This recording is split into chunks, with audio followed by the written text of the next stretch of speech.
Where's my microphone so I can spike that sumbitch? With a standard deviation of 7.8 and extreme spread of 22. You guys can pretend there isn't anything to this test that I'm showing you. You'd be lying to yourself.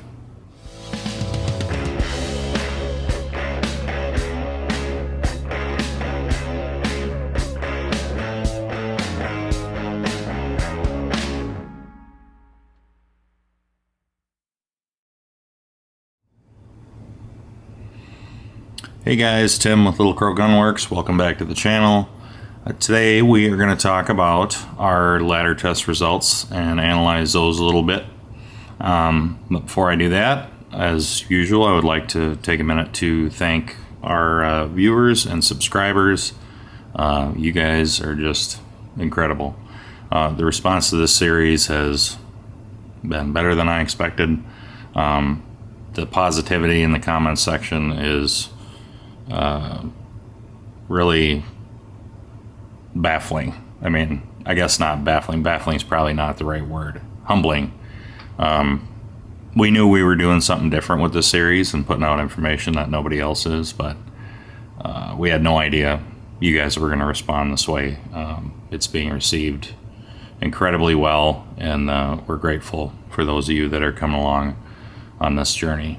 So there's a couple housekeeping things that I want to cover just from the comments section on the previous video before we get started on going into these results. There's only two of them. So one of them was in regard to primers. I know that what I said about primers was going to ruffle some feathers. Dale and I talked about that a little bit, and he made a couple good points. So the reason I said what I said about primers, in that the primer doesn't matter, you guys have to keep in context, like, for this job, for killing big game animals, trying to find a load that will kill a big game animal out to 600 yards, and you're using a Magnum primer, the primer doesn't matter.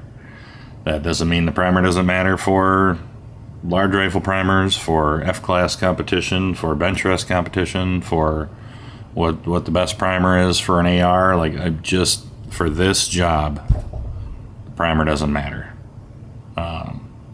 And Dale, he commented that, you know, in his experience, some of the primers don't have as consistent a quality as others. I haven't found that in my testing, but that doesn't mean I know everything. I have my life experience, and that's what I have. So he's noticed some variation and consistency, but I haven't. So I guess that's worth noting. But I still stand by what I said. I really don't think the primer is going to make or break your load right now, especially the way the market is. Like, any primer is better than no primer, because primers are, for those of you that are new to reloading, primers are the hardest thing to consistently find. So when you find them, buy way more than you need. I know that makes it harder for others that are looking to find them, but it's kind of a feast or famine thing where you might go 3 to 5 years at a time without seeing the primer that you need again. So buy more than you need. And then the other thing that ruffled some feathers, and I knew it would, was what I said about ball powder. How we were eliminating ball powder, and that it was inferior to extruded powder. And I still stand by that. But I mean, if you have a load that's using ball powder and it's working for you, great. You know, keep using it. But you won't catch me using it. And, you know, if you get to the end of that barrel's life, or you get to where you want to start a new load, or you run out of that ball powder and you're looking to try something else, you're going to be better off going to an extruded powder. And that's not just my opinion. That's for people that are experienced doing this sort of thing. That's common knowledge. So I guess I'll use an example. We'll get our screen recording fired up here, because after this point we're going to get into reviewing the ladder test results. So I'll get this started here. 3, 2, 1, and we're live. Okay, so remember my potential powders for any 7mm, 7mm weight and up. We had our viable list, and then we had Tim's list. And notice neither one includes any ball powder. So you guys got to keep in mind, I cropped this list down to 15, not because those are the only good powders out of the viable list. I'm just trying to make this list as short as I can for you guys. This isn't for my benefit. I mean, I already know this stuff. I'm doing this for you. So, you know, like guys asked about N170. It's a great powder. It's just my list is already kind of saturated in that burn rate, so I eliminated N170. There's nothing wrong with it. N568, that's another one. That's really popular in some bigger ELR cartridges. But again, my list is pretty saturated with slow burning stuff on that end, so I eliminated it, not because there's anything wrong with it. But to get back to my point about ball powder, like some of you are familiar with the different levels of competition shooting and some of you aren't, so forgive me if I'm over explaining, but I think a lot of guys that are watching the series are familiar with F-class shooting because of guys like Eric Cortina and Keith Glasscock, his channels, Winning in the Wind. Guys like that. They're up to 1,000-yard F-class shooters. And, you know, they're some of the best shooters in the world. And I can tell you, like, if you look at my list of powders here, I can tell you with 100% certainty, like if you go to the F-class Nationals, which are in Lodi, Wisconsin this year in like mid-August. And if you took my list of powders here, you wouldn't even need this whole list. I could tell you what powders they're going to be using, but if you took my list and you added Reloader 16 and Reloader 23 to my list, and you go to the F-class Nationals this year in mid-August, and you watch the Nationals, and at the end of it, you go talk to everybody that placed in the top, I probably could say the top 50, but let's say the top 30. You go ask everybody in the top 30 what powder they used, and you look at my list and you add 16 and 23 to it. If you find somebody in the top 30 that wasn't using a powder off my list, I'll kiss your ass. Because you won't. They're using something off my list if you add 16 and 23. They're using one of these. Period. Nobody's using a ball powder, and they're not even using an extruded powder that's outside of this list. Same thing could be said for some of you guys know what the PRS is, the Precision Rifle Series. Same thing. Their AG Cup is, I think it's at the end of December, which is their big like national level tournament that there's a lot of prize money and whatever. Same thing. If you took my list and you added Varget to it, which is in that second column, that's why it's not on here, because it was in the second column of powder, not the third. But if you brought Varget into this list, same thing. Everybody in the top 30 is going to be using a powder off my list, period. Let's talk about short range bench rest. The guys that are shooting all the bullets in the same hole at 100 and 200 yards.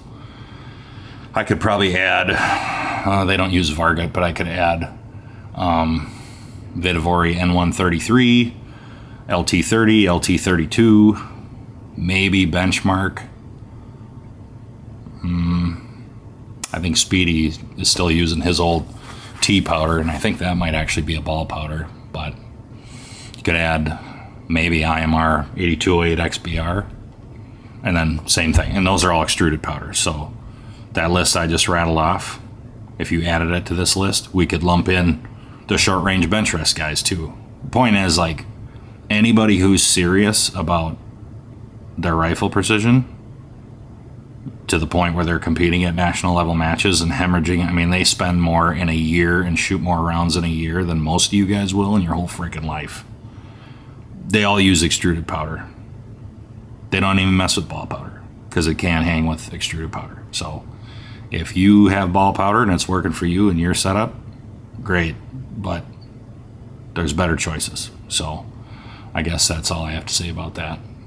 Now we're going to go into our test results, but I think before we go into the results, I'm going to get my screen ready here, and then talk about the testing metrics a little bit. Okay, so I got my screen ready to start discussing the first one. Just as a refresher, this ladder test, what we were doing was we're using Gordon's reloading tool to find powders that had an appropriate burn rate for the job, which will, I think most or all of them were double base. Yeah, I think all of them were double base. So we're going to get a little more velocity than a single base powder. But single base powders have a tendency to be a little more inherently accurate. So I guess, I don't know if I went into that on the last video, but for those of you that are like, well, I don't really care about the speed, I want it to shoot as small as I can. And now that I close that, I probably have to go back to it. But if you look at my powder list here, not that. Get with it, new guy. This list, and you see I have N165, N160, N150. You could include N170 in there. Those 100 class powders that are single base, they have a tendency to shoot a little smaller. Now they'll be slower than the double base, the 500 class viability powders, usually like 100 feet a second or somewhere in there, but they shoot smaller on average. So if you guys are like, well, I don't really care, I want it to shoot as small as possible, look at those Vitivori 100 class powders. But what we ended up doing was all 500 class powders. So what we were doing is using Gordon's to find powders that had good fill ratio and 100% burn for our barrel length. And we wanted 100% burn for at least half of the ladder. I said start at a safe charge weight and work your way up to what your comfortable max is. Well, that's going to be different for everybody. But, wherever your max landed, we kind of want at least half of your ladder to have 100% burn for your barrel length and, the bullet in the case you're using and all that. So, well, what I said was, load up a shot at each 0.4 grain increment. So you got your starting charge, go 0.4, 0.8, 1.2, 1.6, 2.0, whatever, higher than your starting charge, and just load one shot of each. Well, I think you want at least 8 shots, 10's better, 12's better, 15's better, and so on, where you're covering, a really wide swath of the pressure range for your cartridge. And then after you loaded up one shot of each charge weight, you go to the range, and this is where the rubber meets the road here. So you go to the range and you need to shoot all of those charge weights for a given powder at the same point of aim. Now, I didn't really talk about this because it was at the end of that video and it was already long, and this one's going to be long too.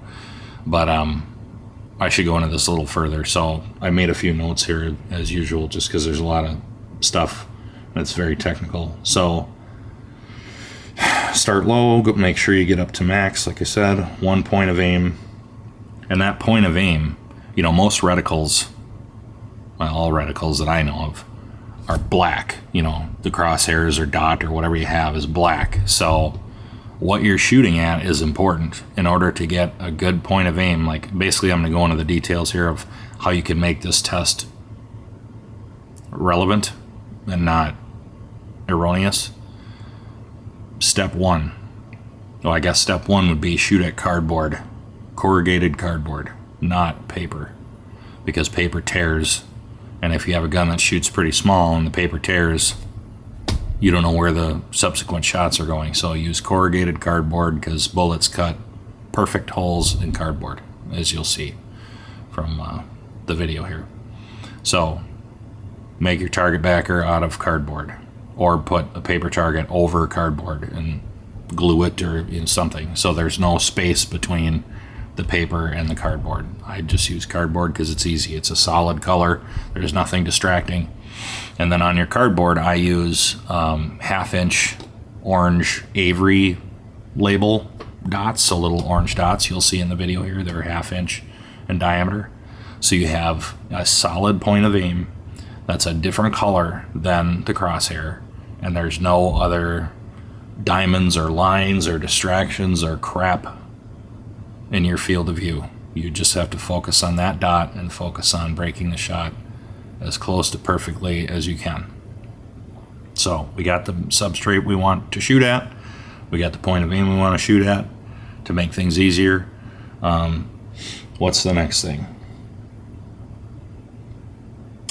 You need a camera downrange or a spotting scope with a phone scope. Like I mentioned, I started putting a camera downrange 2 yards from the target off to the side. It's just easier.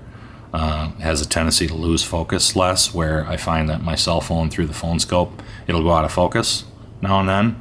And if it goes out of focus and you don't catch it, your whole test is erroneous. So I've been putting a camera downrange. What else? This is gonna ruffle some feathers. Here we go. You don't get to have, in order for this test to be valid, you can't be the stereotypical I pulled that shot guy. You don't get to be that guy. You don't get to pull any shots. In order for this 10-shot test to be relevant, every single shot has to be perfect. You don't get any mistakes, because then you're screwing up the data.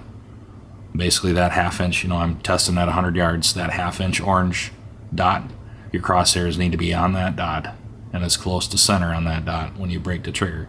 So that said, you can't do this test with like a 3-9 scope. If you really care about the precision of your rifle, get a scope. I don't care if it's cheap. Get something that has at least 20 power and have that be your load development scope. If you're shooting 100 yards, it should be 20 power. If you're shooting 200 yards, it should be 40 power.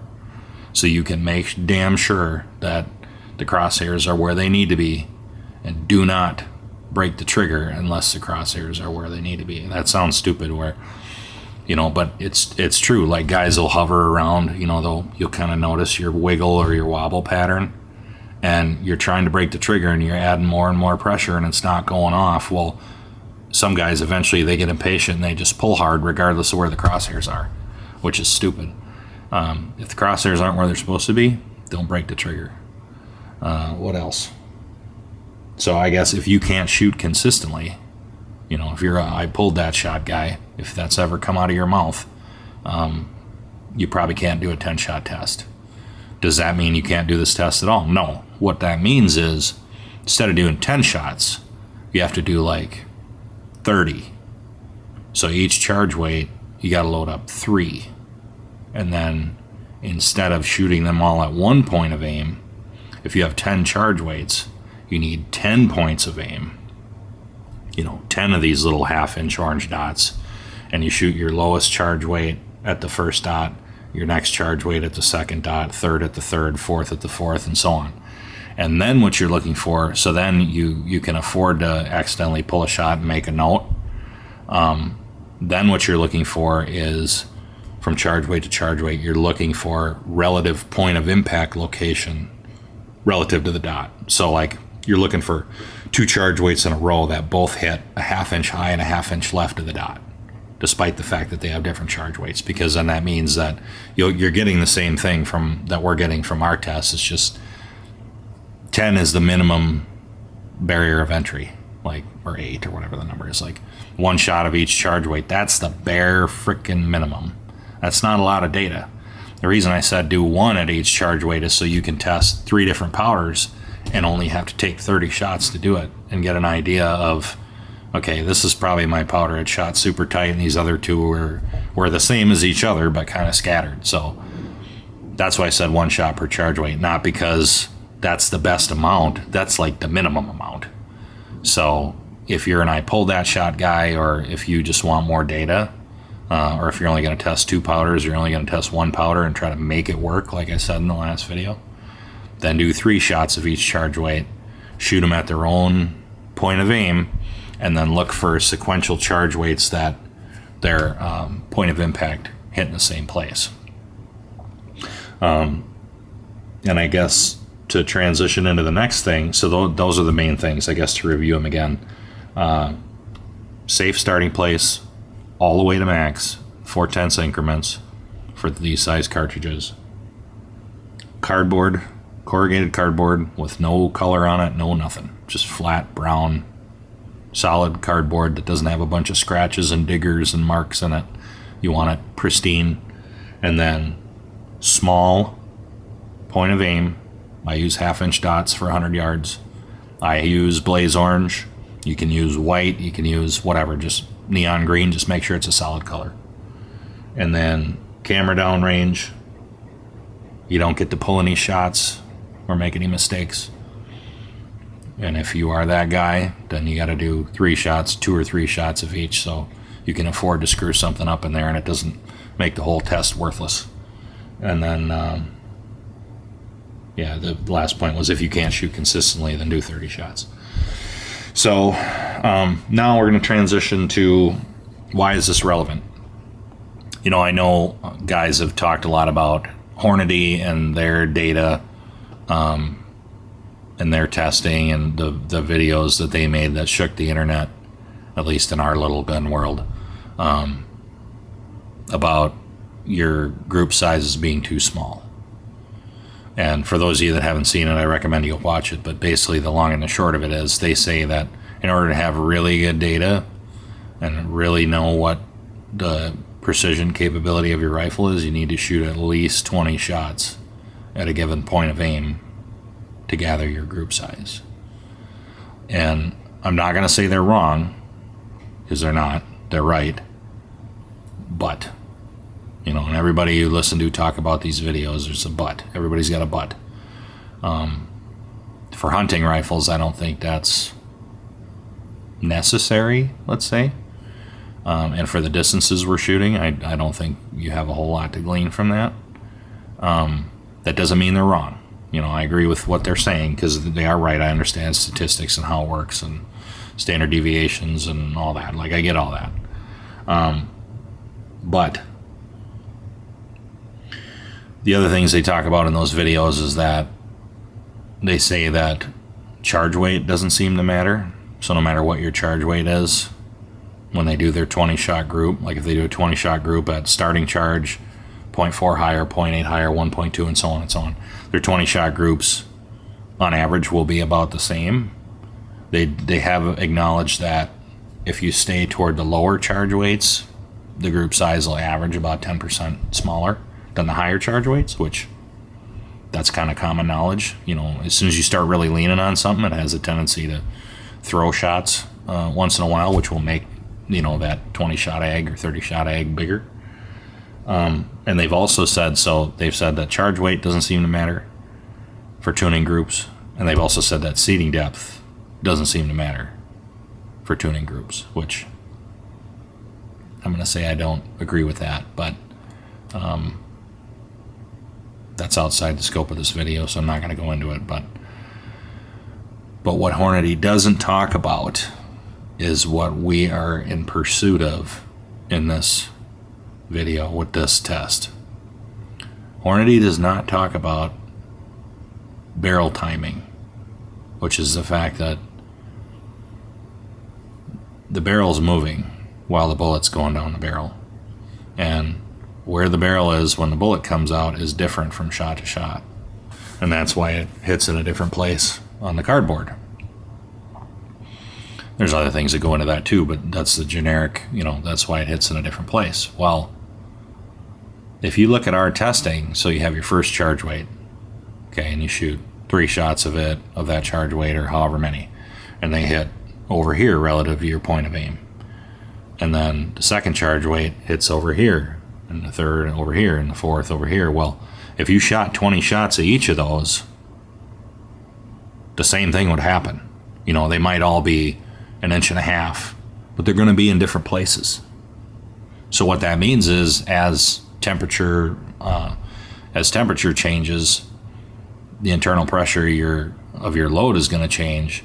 And, you know, if charge weight number 3, you shot at 70 degrees and it hit right here, and charge weight number 4 hit up here, well, what that means is that if you go out on a hot day, charge number 3 is going to act like charge number 4, and now what used to be your 0 down here is now going to be up here.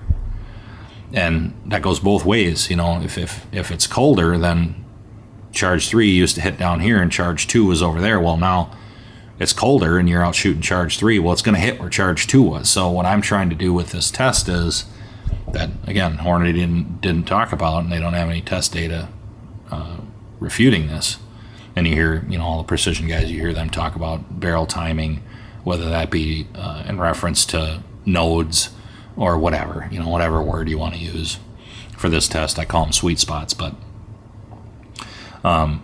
they don't talk about that. And that's what we're after with this test. We're looking for something that,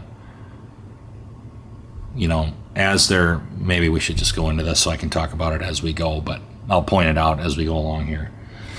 So what I have pulled up here, we're going to start with the 280. We're going to go in order of cartridge size, and we're going to go through every ladder. So this is going to get a little redundant, but I don't know of any other way to do this. I didn't want to break it up and do a different video for each rifle. So here we go.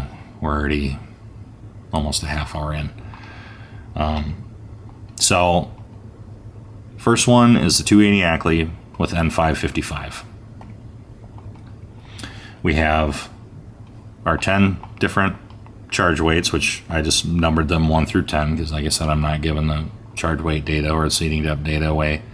But picked what I thought was a safe starting point.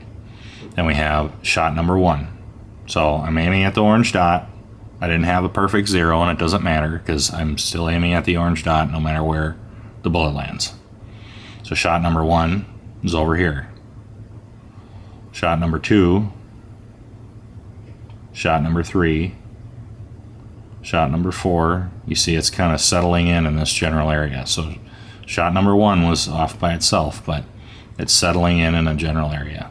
2, 3, 4, 5, 6, 7. Hasn't really completely stabilized. 8, 9, and 10. So 8, 9, and 10 are fairly close together, 9 and 10 being the closest together. And then what I'm looking for pressure is like a super faint ejector mark. Not an ejector swipe, but just a super faint mark where you look at the base in the right light and you can just barely see an outline. That's what I'm calling the ceiling, because I found it, if you go past that, most cartridges start getting super erratic. And when you start to see that, that means brass is starting to flow. And if brass is starting to flow, that's not only flowing into your bolt face, it's flowing away from the primer, and the primer pocket's going to start getting loose, which it puts you on a glide path to your brass going in the trash. So what I marked here is where we got a faint ejector mark at charge weights 9 and 10. If you notice as you go through these charge weights, there's no typos in here. So you'll see like shots 4 and 5, they have the same velocity despite the fact that they have 0.4 of a grain different. Then you look at the next two, same thing. 2906, 2907. Well, if you look at like the Satterley test and some other tests like that, guys don't really pay attention to where the bullet is hitting when they do a 10-shot Satterley test. They're paying attention to velocity flat spots. And that can be another way to go about this, but I found that that can lead you down trails with no light at the end of the tunnel, because what you're doing is you're counting on the fact that the velocity is the same to make it a good load. Well, if we look at 4 and 5, 4 is over here, 5 is over here. They're nowhere near each other. So now you're counting on seating depth to bring those two together. Well, personally, I would rather start with 2 shots, 2 subsequent shots that are close together.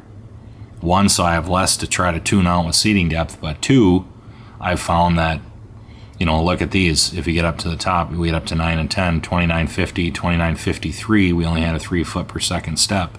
And then it actually went backwards 14 feet a second. So that would be another proverbial flat spot. And I found that when you do this, when you pick 2 charge weights that hit in the same place, if you have good reloading practices and a good scale and good components and you're sizing everything the same way, like there's a lot of things that go into improving the extreme spread of your load. It's not just picking flat spots in the ladder. That's not the answer. That can be helpful, but it's more about other things. Consistent neck tension, consistent charge weights, things like that, where you can get a really good ES, despite the fact that, you know, these two are 14 feet a second apart. So this would be our first sweet spot, highlighted here in green. And we'll move on to the next powder, which was N550.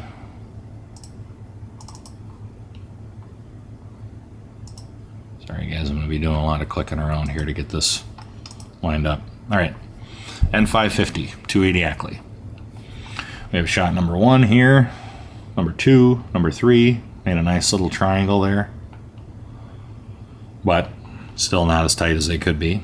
But then once we go to 3, 4, 5, look at 2, 3, 4, and 5. So they're all pretty close together, and they're centrally located in the group.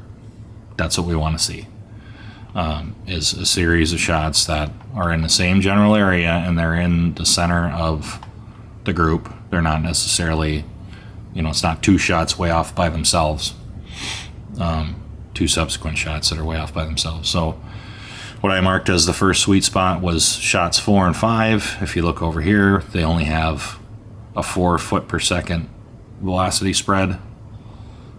Pretty promising.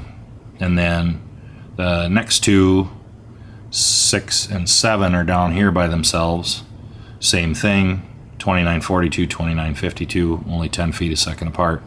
And they're, you know, whatever that is, like, if the bullet's .284, that means they're less than .284 apart. So they're, you know, whatever, half inch or under apart. So that's pretty promising. And with N550, my ladder was a little higher in the charge range than it should have been, as you can see by the fact that the bottom 4 all had ejector marks, and they're quite a bit faster than the other 2, where the other 2 powders topped out. So this ladder was a little bit high, but we did still find a couple places to explore further. And then you guys, at the end of this, after we go through them all, I'll go into the summary page at the end that has all of them, all cartridges and all ladders, and it's a big data summary, one of my slides. All right, so we can close that one. Now we'll go into 4350 and velocities for that. Okay, so this is where I started, was with 4350, and I noticed my 0 was quite a ways off, so that's what this is, where the first and second shot actually hit up here, and then I adjusted the scope to get it closer to the dot, and I went down 2 minutes and over a minute, so that's what these dots are. This is where they would have hit had I not adjusted the scope. So we have 1, 2, 3, 4, 5, 6, still kind of erratic. See how it's working its way around in a circle, and then it comes back into center. 7, 8 together, 9 still in the same area, and then 10 jumped out. Remember how I said, like, as you get to the top, like, it'll kind of settle in an area, and then as you get to the top, it'll start spraying them. So 10 was down here. I'm guessing 11 would have been thrown somewhere else had we gone higher, but we already had ejector marks toward the top, so that's it. I mean, for me, that's my ceiling. And if you notice, we'll see this on the summary, but the ejector marks started showing up around 2930, 2940, 2950, somewhere in there. So for a 26-inch barrel, 280 with Peterson brass and 160 CX, and this gun, this barrel, that's it. 2930, 2940, that's the limit. So, but as we get up to the top here, 7 and 8 showed some promise right at the top of the pressure ceiling. Remember how I said not everything likes to shoot at the top? Well, this one looks like it's trying to. Only 10 foot per second velocity spread between shots 7 and 8. Now, I'm trying to motor through this because we're already 35 minutes into the video here. And we'll go into the summary at the end, so if it feels like I'm going a little fast, remember, you guys can pause it and analyze it to your heart's content. But we're going to go into it all at the end anyway. Let's see. So we'll do 7828 first. This is the 7 PRC.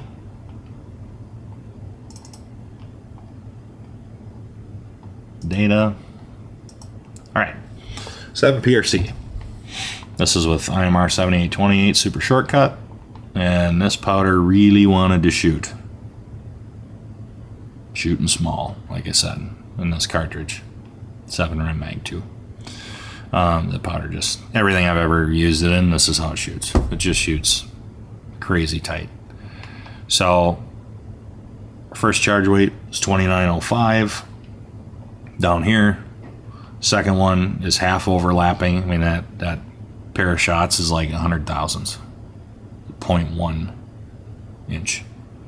2916, so that's our first sweet spot. If you notice, that velocity is under where the 280 is shooting, so it's slower than the 280 for that sweet spot.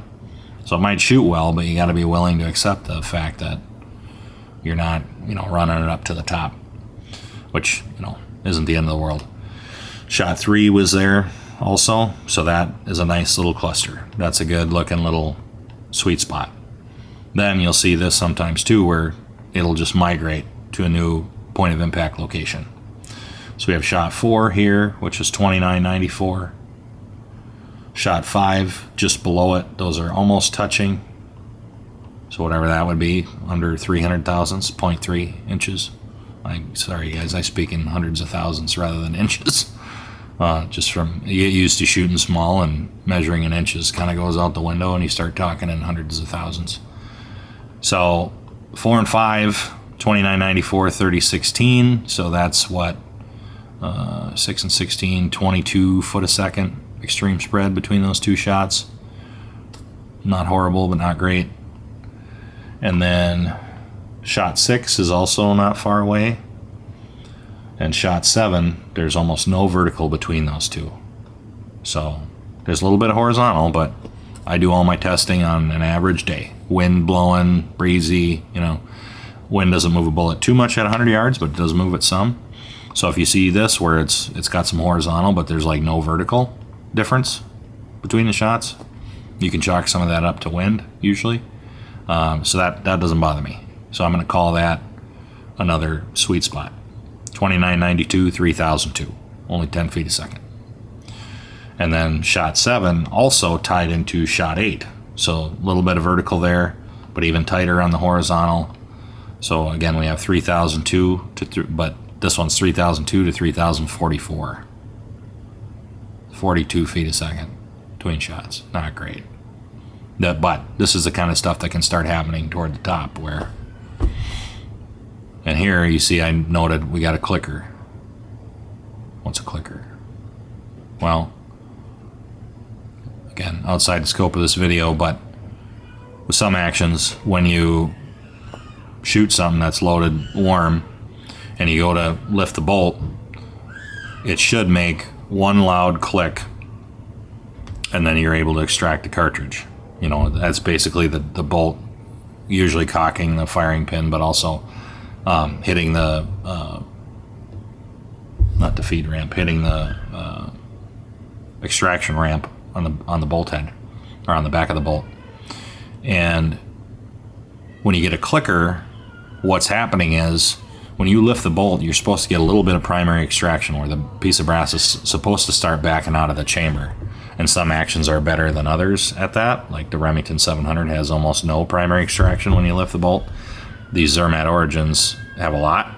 So when you lift the bolt, the shell should start moving. Well, if it doesn't, you get a clicker where it'll click, and then you got to push harder, and it goes click again, and then you can pull the bolt out. And that's a pretty common problem with those square type cases, like the 7 PRC, 28 Osler, 6.5 PRC, stuff like that. All the WSMs where the cartridge is really square. They have a tendency to get clickers toward the top, and you can help fix that by changing the reamer design. But again, this is outside of the scope of the video. But I view a clicker as the top, because now the base of the case at the 200 line right above the extractor groove is starting to grow, and it's growing enough that it doesn't want to let go. So you have to give the bolt a little more mustard to get it to come out. So to me, that's the ceiling. So for 7828 Super Shortcut, ceiling was 3044. You guys can probably hear my daughter upstairs all pissed off. Just got up from her nap and she's not having it.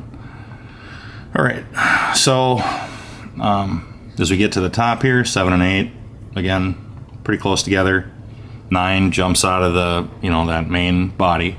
9 jumps out, 10 comes back in. Sometimes you'll see that where it'll jump out, come back in, then it'll go over here, go over there. That's another sign you're getting near the top. What's our next powder here? N560. What would we shake out with N560? No, we don't want to do that. All right. Pay no attention to these 2 shots down here. That was me. I brought a couple rounds just to kind of get an idea of the 0 before I start testing, and didn't have the same issue that I did with the 280. So pay no attention to those. First one, 2831. Abnormally slow. Down here. Second shot jumps up. Third shot back down. Fourth shot kind of comes to the middle of all the shots. That's what we're looking for. Settling in there. 4, 5. Now we're starting to jump out again. 6 jumps out, 7 jumps out, but then it comes back. You'll see this sometimes too, where it'll wander around a bit, and then as you get near the top, if a powder likes to shoot at the top, which I found 560 does, that's why I harp on it, that it's one of my babies, and it's a velocity, it's a speed powder where it seems to shoot really good at the top, which not all powders do that. So you see shot 8, 3,005 feet a second. Shot 9 was actually slower, despite the fact that it had 4/10 more powder. 3,005, 29.99, and a faint ejector mark. And then the last one, you see shot 10 jumped way up 53 feet a second, ejector mark, and a clicker. So for this ladder, we didn't really get much in the 3,000s. We got just over with shot 8, and then it jumped way up to 3052 and ejector mark and a clicker. So that's it. We're done. That's the ceiling. And you see it kind of jumped out of the group there too. All right, what's the next one? 4831 shortcut. Remember I said this is our precision powder. It shot the smallest. Surprise, surprise. Who's surprised? Not me. All right, so 4831, you can see our first shot started over here, 2905, and then after that, just absolutely frickin' hammered. You're not going to see this that often. There are certain powders that'll do this. 4831 shortcut's one of them. Almost doesn't seem to matter how much you put in there. It's shooting relatively in the same place. So this one's a little tougher to see than some of the others, so I'm going to try to walk you guys through this. So shot 2 and 3 was our first sweet spot, which is right here and right here. And then shot 4 jumped up top on our first sweet spot, 2931, 2949, 18 feet a second. Shot 4, 2949, jumped up here. So you see how shots 3 and 4 have the same velocity. They don't hit in the same place. So if you're just focusing on that, you're just focusing on the velocity, you're already setting yourself up for trouble, because they're hitting far apart, where the two before that, or the one before that, they're overlapping, and there's a little velocity difference. Well, whoop-de-doo. So shot 4 is up here. Shot 5 was actually back down here between 2 and 3. So 2, 3, and 5 all hit in the same place. Is it possible I pulled shot 4? I guess it's possible, but I doubt it. So shot 5 is down here. 6 comes over here. 7 is right there. 8 is right there. So that's our next sweet spot. 3003, 3014. 11 feet a second. And touching. And shot 9 didn't go far. That's right here, 3048, and that's overlapping shot 10, 3072. So this was kind of weird. Like I said, 4831 is not a speed powder, but in this case, when I got to shot 10, which is faster than the other 2 powders, 3072, I didn't get a clicker or an ejector mark. I don't know what to make of that. But according to Gordon's, like, I know I'm near the ceiling or past it even. But I didn't get the sign on the brass, so that's why, like, I don't think it's worth pushing it higher. And I'll go into why in a little bit here. But no surprise to me, 4831 shot, lights out. A lot of choices in here, so we're going to test all of these. Now we'll go into the 7 mag.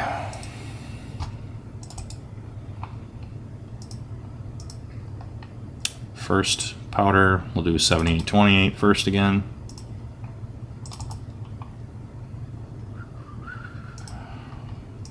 Okay. 7828 shot well in the 7 mag. So we have the first shot down here, 3032. Second shot, 3018. Third shot, also 3018, but nowhere near each other, and it's not settling in yet, so again, don't get tricked by that velocity. Shot 4, same thing. It's to see how it's kind of working in a circle. 3068, big jump, 50 feet a second there. And then shot 5, still erratic, you know, still working its way around. 3044. Then shot 6 kind of goes to a central location, to the center of the group. 3077. Shot 7, almost touching it just above. 3080. So now we got together and nearly the same velocity, only 3 feet a second different. And then shot 8 is right above that, so we're going to test that as well. We'll test between 6 and 7, between 7 and 8. 7 versus 8 is, oh, I marked 9. I didn't mean to do that. That was, I highlighted 9, but I didn't mean to.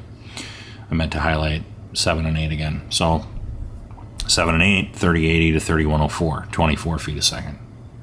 And then shot 9 starts to jump out, and 10 off to the side, 3124, 3152. And I don't have it marked there, but I wonder, let's see, I have my data here, 7 mag, 7828.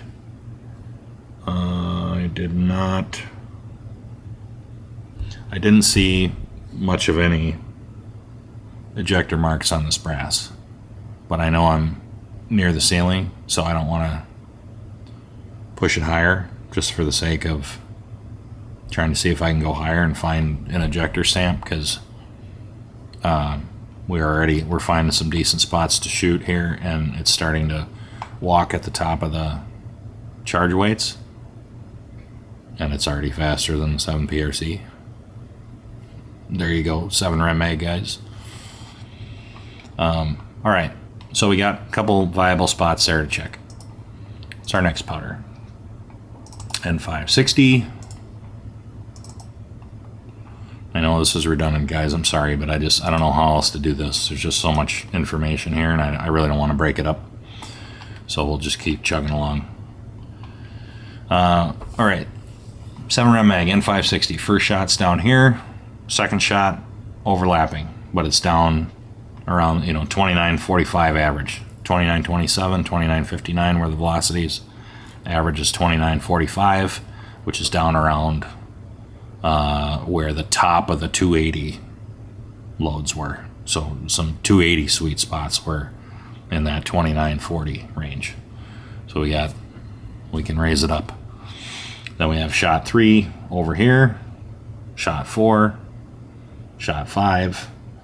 Started to settle in there a little bit. So we marked 4 and 5, 3053, and then it actually went down to 3032 for the 5th shot. So whatever that is, 21 feet a second spread. And then it starts walking around again. Shot 6, shot 7, comes back down to the central location for shot 8, just 3111, and then moves over a little bit and up a little bit. Shot 9, 3089, shot 10, 3090, and overlapping. So we're going to test that spot. Surprise, surprise. All right, who's next? 4831 shortcut. Shot small. Surprise, surprise.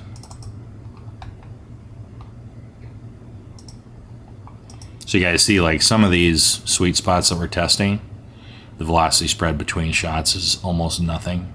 And then there's other ones that I'm going to test, you know, where they have a bigger velocity spread, and I'm going to test them anyway because they hit in the same place, and sometimes you can strike gold there. But in general, these ones that hit in the same place and the velocity is the same, I found that those are usually good loads that we end up moving on with.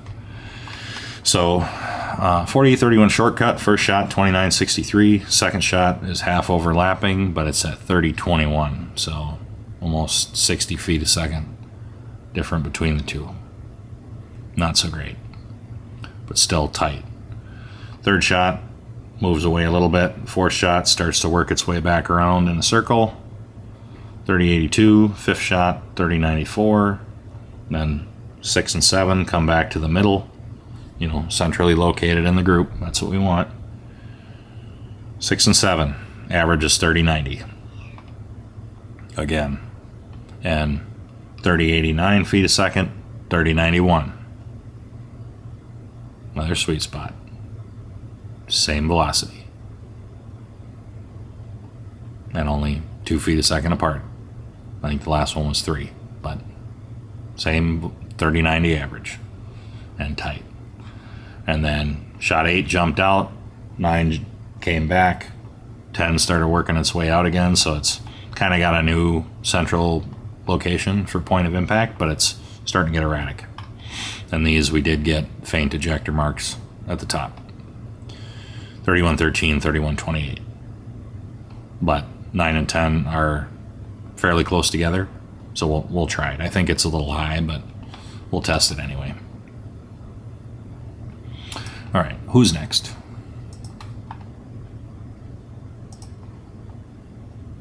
Make sure that's still going.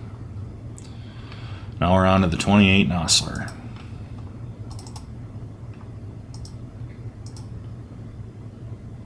We'll start with Rotumbo. Why not? So this one, my testing criteria, I did this, you know, early on. I did it in the winter, and my testing criteria wasn't as strict as the other 3 guns, so you'll see the results are a little different. Like a couple of them, I only got 8 shots off, and then I hit the pressure ceiling. And then 565, it just kept going and going and going. So I started a little low, but then I was able to go higher because I started too low. So we'll see that. And then I did miss a couple, the lab radar missed a couple of velocities here, unfortunately. But Rotumbo, first shot, 32.63, right there. This shot, the tightest out of the 3 powders. And then second shot, 32.52. So those are pretty close together. And then the third one comes back 32.65. So I ended up testing discharge weight, shot 2, because they're all, you know, they're pretty close to each other, and the velocity was stable. As you see, it went 63, 52, 65. So there's a little dip there. So that's why I tested the second charge weight. And then the fourth shot jumped out here. Fifth shot, you know, see it's starting to work its way around in a circle around the central location. 6 comes down here, and 7 is straight above it. So there's a little bit of vertical there, but centrally located. So I decided to test that one as well. 33.03, 33.07. Super consistent. And then the top for Rotumbo was 33.30. I got an ejector mark and a clicker, both. Same thing, Zermatt origin action. Again, still Peterson brass, just like everything else. Started showing a faint mark, and I got a clicker, so that's it. We're done. But we got a couple spots in there to test. And 565.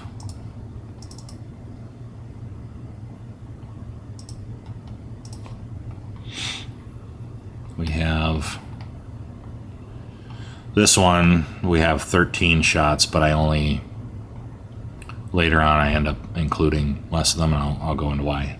But the first one was off the picture, off the frame here, so I had to readjust my 0, and then like the 280, and then continued shooting. So second one's here, 32.07, third shot right there, 32.08, fourth shot, 32.25. Fifth shot was up here, but it came up 31.80, which I thought was weird.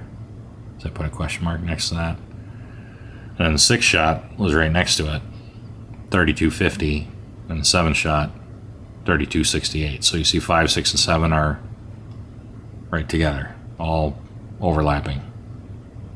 Probably worth pursuing. And then shot 8 jumped up here, 32.55. Shot 9, 32.81. Shot 10, 33.01, and shot 11. So 10 and 11, 33.01, and then 11 it didn't pick up.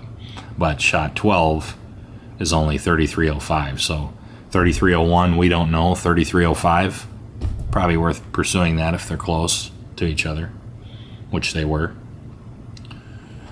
And then, like I said, shot 12 over here, shot 13. Where was 13?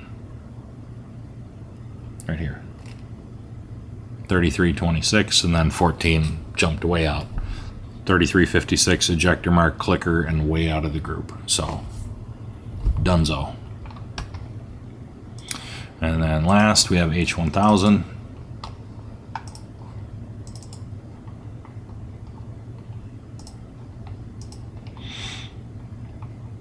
First shot, 32.35, right there. Second, so, you know, these only have 8 shots because I basically started the ladder too high. I could have started 2 charge weights lower, but whatever. We still got good information. First shot, 32.35. Second one jumped way up to 32.94. It was down here. Third shot jumped up here, 32.64. Came back down 30 feet a second. Fourth shot, see how it's working its way in a circle again? 32.88. Fifth shot, 32.79. Sixth shot, overlapping, 32.92.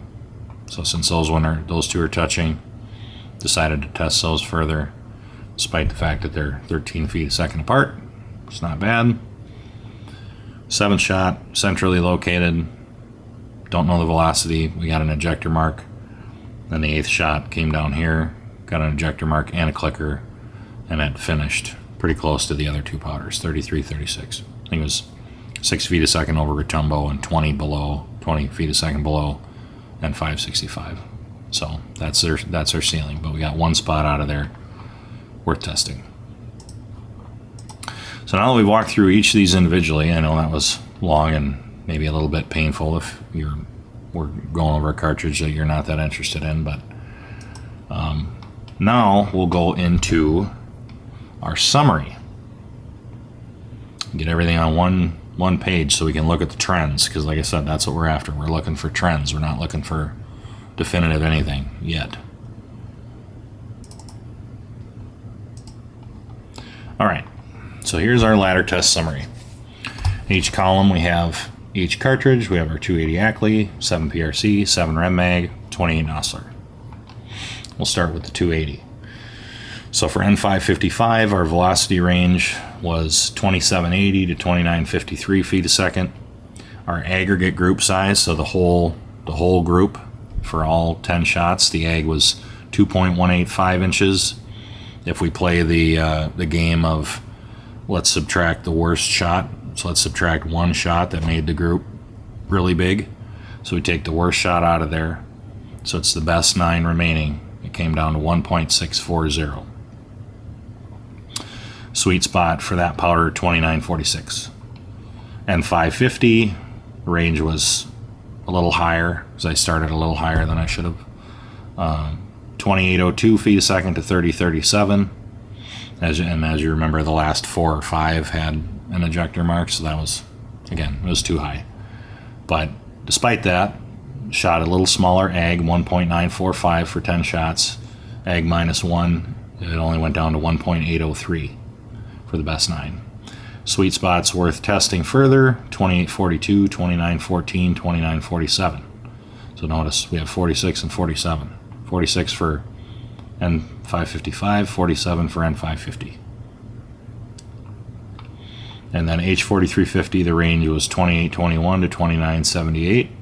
The ag was the biggest of the three, 2.232 inches for 10 shots, but one shot made that really bad. So if you take that one out, it had the best ag -1 at 1.593 for the best 9 shots. Sweet spot was 29.28, so not far, 19 feet a second, 18 feet a second from the other two powders.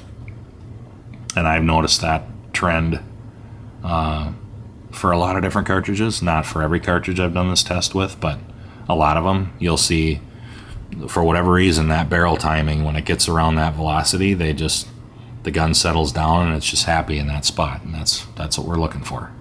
That's why we're doing this, is to find a stable point of impact. Not necessarily the best ES, not necessarily the best whatever, the smallest this, the smallest that. We're looking for a stable point of impact, and I've found that if you find that, the other things will come. Stable velocity will come, and small groups will come. 7 PRC, 7828 super shortcut. Range was 2905 to 3068. And some of you that are that are looking at this, that we're looking to see who the speed champ is going to be between these two, it's the 7 Rem Mag. Cue the applause for the 7 Rem Mag fans. It's just faster, guys. This doesn't surprise me at all. I knew the case capacities. This doesn't surprise me. The 7 Rem Mag is going to be faster. It's bigger. That's how it works. Now, can you stand on the 7 PRC more and get up to the 7 Rem Mag velocity? Sure. It's going to cost you brass life. But if that's the game you want to play, to pretend that a 7 PRC is as fast as a 7 Rem Mag, you go ahead, but it's not. Still shoots great, but it's slower. Range 2905 to 3068 for 7828. The ag was 1.944, so a little smaller than anything that the 280 shot. And ag -1 went all the way down to 1.363. Pretty damn good. Sweet spots 2910, 2997, 3005, 3022. So just love that powder. Seemed to shoot almost no matter where it was. And 560, range is similar, started lower, 2831, ended in a similar place, 3052 feet a second. Ag was very similar to the 280, a little bit bigger than 7828 shortcut, 2.177 inches for 10 shots. Ag -1, 1.738, which is pretty similar to what the 280 was doing. Sweet spot, it only had one at 3002 feet a second. Hodgdon 4831 shortcut. Range 2905 to 3072. Ag was 1.644, which was the smallest of the three by a considerable amount. Who's surprised? Not me. But 4831 just shoots. So you guys, if you're watching this, you're like, well, I don't want to test 3 powders. Just get 4831 and don't screw around. If you can't find something that shoots with 4831, get rid of the gun, because there's something wrong with it. 4831, range 2905, 3072. Ag, again, 1.644. Ag -1, 0.979 inches. So our 9-shot aggregate, sub MOA.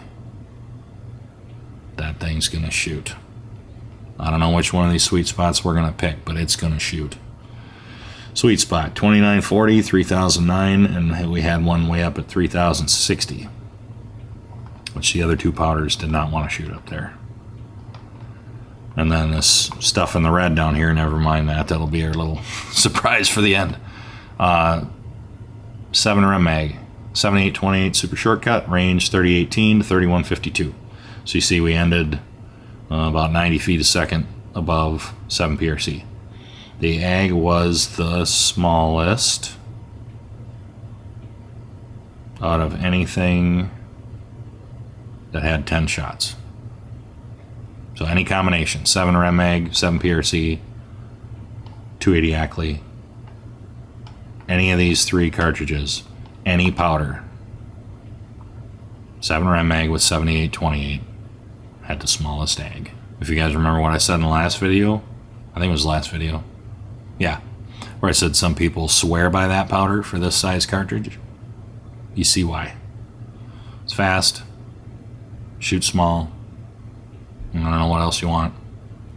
Ag -1 only went down to 1.346 because it didn't really have any shots that it threw out of the group. It shot small, so eliminating one didn't really help it much.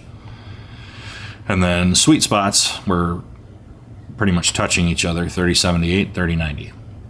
And 560, the range was 2927 to 3111 feet a second. Ag was 2.125, which was kind of pretty much on average. Ag -1, 1.533, so that's pretty darn good. That's better than most of the Ag -1s. Well, it's about in the middle, I guess. And then sweet spots 2945, 3040, and 3090 again. 3090, 3090. Hodgdon 4831 shortcut, range 2963 to 3128. 10-shot Ag was 1.853. Pretty good. On the small side, what would that be? Second smallest? Third smallest? Yeah, third smallest. So first and third smallest Ags were both with the 7 mag. You 7 mag guys, I can hear you cackling right through the damn screen. All right. Ag -1, 1.310. Which was second smallest for 10 shot, I guess for 9 shot, -1 Ags. Second smallest. Sweet spots, 2980, 3090 again, and 3120. And again, never mind the red, we'll get into that. 28 Nosler, or Tumbo. Range 3263 to 3330. Smoking. The Ag was only 1.278 for 8 shots. Ag -1, so the best 7 shots was 0.833. Very small. Sweet spots 3252, 3305. And 565. So what is that? That's 210 feet a second over the 7 Rem mag and 300 feet a second almost over the 7 PRC. And 350 over the 280. Ballpark. Just a freaking monster. And 565, range 3208 to 3326 for the 8 shots that I'm, to compare them fairly. But our top charge weight that I didn't include in this aggregate size was 3356, so that was the fastest. The Ag for the 8 shots that I included was 1.792, and Ag -1, 1.378. Sweet spots 3245, look at Rotumbo, 3252, very similar, and 3303, very similar to Rotumbo. You guys see what I'm talking about with barrel timing? Like, it's a thing. I know the Hornady guys don't talk about it or don't believe in it or some combination thereof, but I've seen this stuff too many times to not believe in it. You get beat in the head with the data enough times and you see the same thing enough times, it's kind of hard to be like, oh, that doesn't mean anything. I've seen it too many times, I can't discount it anymore. H1000, range 3235 to 3336. Ag 1.340, second smallest. Ag -1, 1.245. Which was second smallest also, but only had one sweet spot, 3285, which is kind of in a no man's land between the others for the 28 Nosler.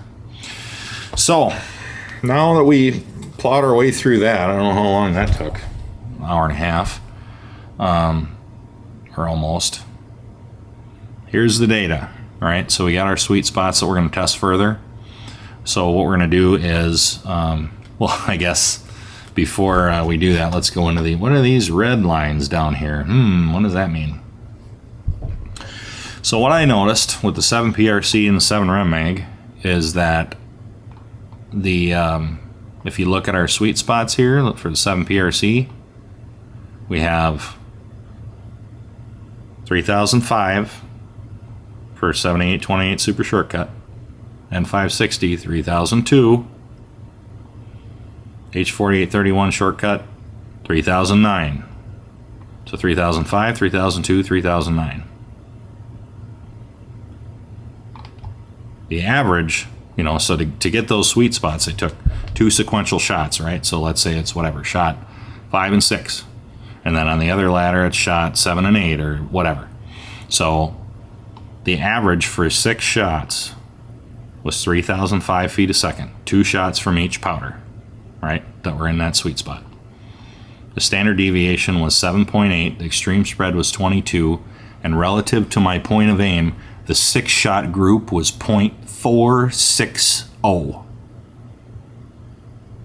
3 different powders, 6 different charge weights, 6-shot group, .460.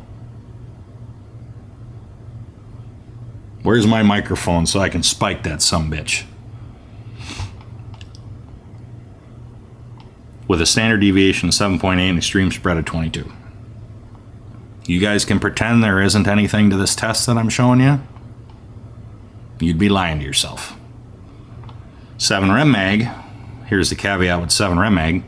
I shot the 4831 ladder, and then the rings that we have on that gun, they're worn rings and they have like a little recoil key in them. My recoil key broke after the 4831 test, during the N560 test. So I had to reshoot the N560 test and the 7828 test. Well, the 7820 test I never shot, but I had to reshoot N560 and then shoot 7828. So long story short, what I'm getting at is I had 1 0 when I shot 4831 and a different 0 because I had to put the scope back on, take it off and put it back on.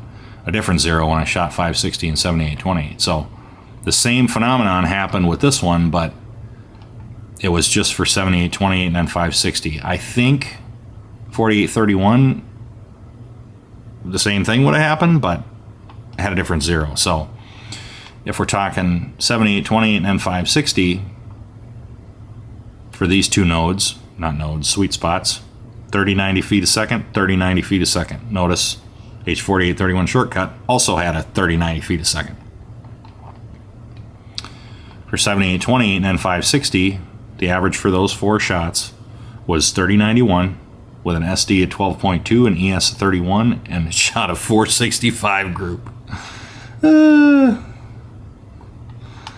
the 28 Nosler, I didn't notice a trend like that. I see the velocities are similar, but they didn't have like the same point of impact. And the 280, I didn't notice that phenomenon either. But for the 7 PRC and the 7 Rem Mag, when it settled in and hit that 3,005 feet a second, both guns were hitting the same place relative to the point of aim, despite the fact that it's a different powder. Barrel timing, that's what I'm talking about. Where it's wandering around in a circle or whatever it's doing. Well, when I got to 3,000 feet a second, it's hitting in the same place relative to where I'm aiming. No matter the powder. Same velocity, same point of impact location. 3 different powders with 7 PRC. 2 with the 7 Rem Mag for sure. 4831, I don't know, but I think it was the same relative to point of aim. But I shot them on different days and had a different 0 again. But I thought, I was pouring over these numbers and I saw that and I'm like, that is absolutely freaking fascinating. Because I haven't seen that before. But it happened with both guns. So I'm thinking there's something to it. Because 7 PRC, same thing. 3005, 3002, 3009. 7 Rem Mag, 3090, 3090, 3090. You know, you hear the competition guys talk about this sometimes, whether it's PRS guys or F-class guys, where they're talking about a certain cartridge and bullet and whatever, and they're like, oh, well, that thing likes to shoot at, you know, whatever, 2920 to 2950. Well, this is what they're talking about, where it's just happy.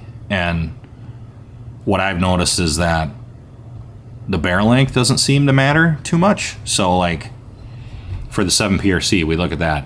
3005, 3002, 3009. Well, I think that's going to be true no matter what the barrel length is.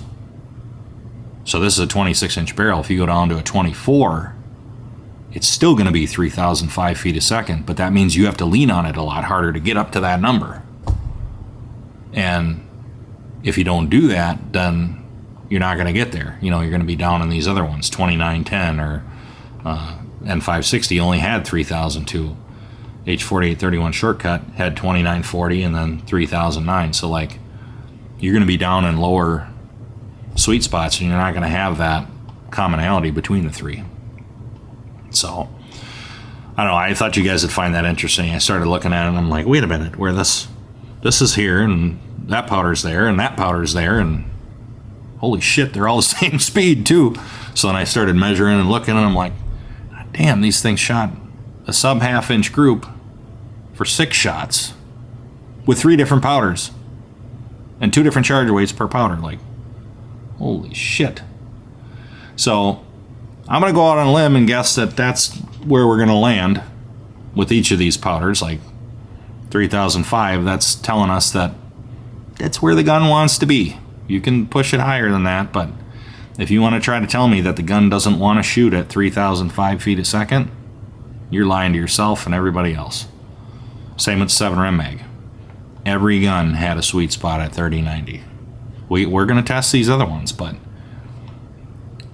if you're going to try to convince me that we shouldn't be somewhere around that 3090, good luck. You're not going to convince me, and you probably wouldn't convince anybody else watching this video. So that's what we're going to do next. We're going to get out and test all these sweet spots. We're just going to do 3 shots, because that'll give us enough information to know if it's worth pursuing further, whether it's, you know, worth playing with seating depth or any other metric that you can tweak. But this gives us quite a bit. So the 280, that gives us 1, 2, 3, 4, 5 sweet spots to test, 3 shots apiece, so that'll be 15 rounds.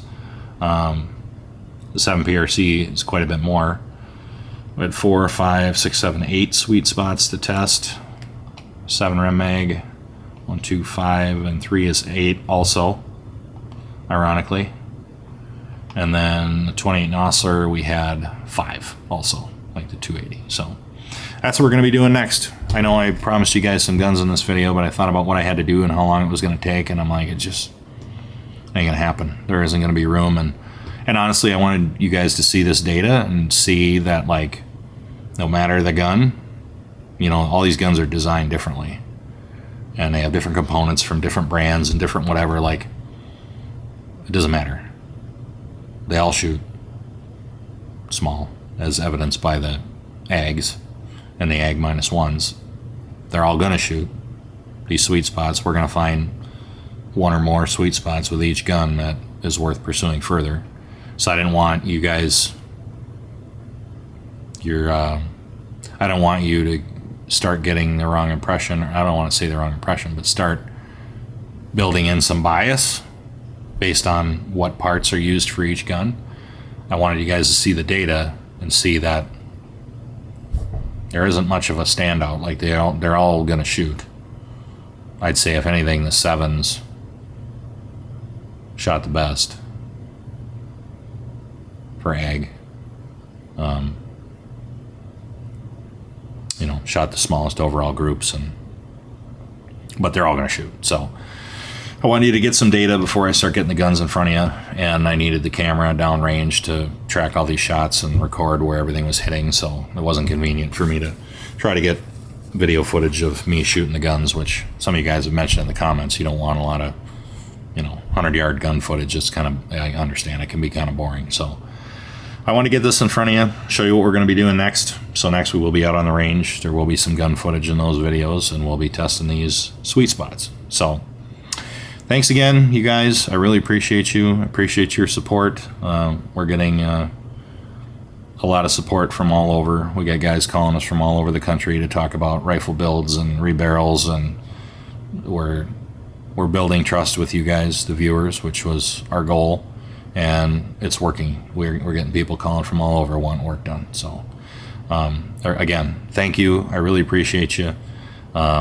Next, we'll be out at the range banging away on these sweet spots and see what we get and what we want to pursue further. So thanks again. Like, subscribe, share with your friends, all that good stuff.